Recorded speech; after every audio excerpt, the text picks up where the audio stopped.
pour la lecture de la Rhapsodie quotidienne, je suis Félicité et aujourd'hui le thème c'est « Il compte sur vous ».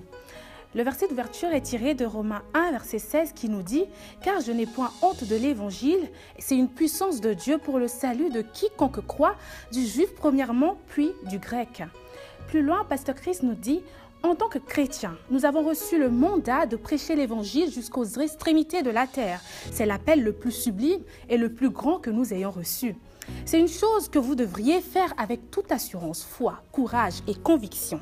Vous ne devez jamais avoir honte ou rechercher des excuses à propos de Jésus et du message de l'Évangile. N'ayez pas honte de celui que vous êtes en lui et ne permettez pas que les autres vous fassent avoir honte de ce en quoi vous croyez. Alléluia. Paul a dit « Je n'ai point honte de l'Évangile de Jésus-Christ, car je sais que c'est la puissance de Dieu pour le salut de quiconque croit. » Alléluia. Ça, c'est dans Romains 1, verset 16. Il n'y a que l'Évangile qui puisse catapulter un pécheur dans le salut et la justice. Ce n'est qu'à travers la prédication de l'Évangile que la justice de Dieu peut être dévoilée et embrassée. Ainsi, il n'y a pas d'alternative à l'Évangile. Sa puissance et son efficacité sont sans controverse. C'est le seul message qui, lorsqu'il est reçu, transforme en un instant des pécheurs en enfants de Dieu. Alléluia. Dans 2 Timothée 1, verset 13, Paul dit à Timothée « Retiens dans la foi et dans la charité qui est en Jésus-Christ le modèle des saines paroles que tu as reçues de moi. » Ce qui veut dire que les paroles de l'Évangile sont convaincantes, remplies d'inspiration, de puissance et d'énergie divine. Alléluia. Aucun pécheur ne devrait vous fréquenter pendant une période donnée sans être transformé ou impacté par la puissance de l'Évangile que vous transportez. Faites tout pour qu'il en soit ainsi. Soyez si enflammés avec l'Évangile au point où son impact sur les vies des hommes et sa propagation à travers le monde soit tout ce qui compte pour vous.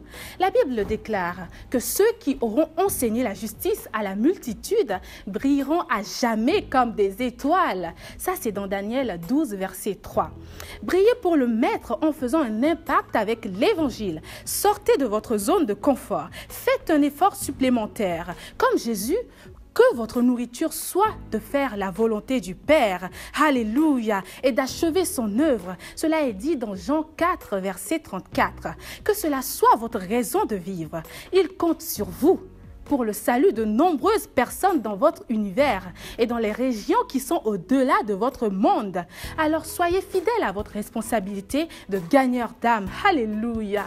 Pour connaître davantage, pour faire une étude approfondie de ce que nous venons de lire, vous pouvez lire Matthieu 28 du verset 19 à 20, 2 Corinthiens 3 verset 6 et 1 Corinthiens 9 verset 16. Je m'en vais vous lire 1 Corinthiens 9 verset 16. 1 Corinthiens 9, verset 16 nous dit « Si j'annonce l'évangile, ce n'est pas pour moi un sujet de gloire, car la nécessité m'en est imposée. Et malheur à moi si je n'annonce pas l'évangile. » Ça, c'est ce que nous dit la Bible aujourd'hui. Nous allons faire la prière. Répétez avec moi, s'il vous plaît. Cher Père, je te remercie de me confier la responsabilité divine de toucher ceux qui sont dans mon monde et dans les lieux lointains avec le message de la vie éternelle. La lumière de ton glorieux évangile que je prêche disperse les ténèbres du cœur des non-convertis. Détruisons les liens de la religion et les établissons dans ta justice. Au nom puissant de Jésus. Amen. Bien, merci d'avoir suivi la Rhapsodie avec moi aujourd'hui. Je vous retrouve demain pour la lecture de la Rhapsodie de demain. À demain.